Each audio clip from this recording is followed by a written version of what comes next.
Today's moment in the Word, true light. Today's verse. If you are walking in darkness without a ray of light, trust in the Lord and rely on your God. But watch out, you who live in your own light and warm yourself by your own fires.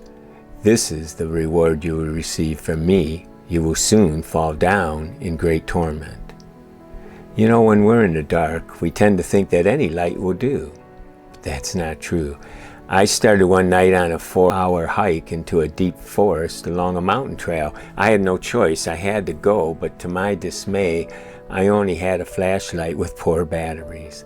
As the light failed, the walk ended up more like 8 hours.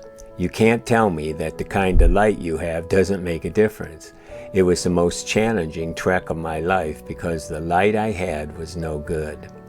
The prophet Isaiah warns us that when it gets dark, we need to trust in God, not in our own light. How often can we become deceived by good-sounding logic? Paul warns us that Satan comes to us masquerading as an angel of light. Today, there are all kinds of self-help messages. While much of what is said is good, nothing can replace the light of God found in His Word and presence. Spend time with Him.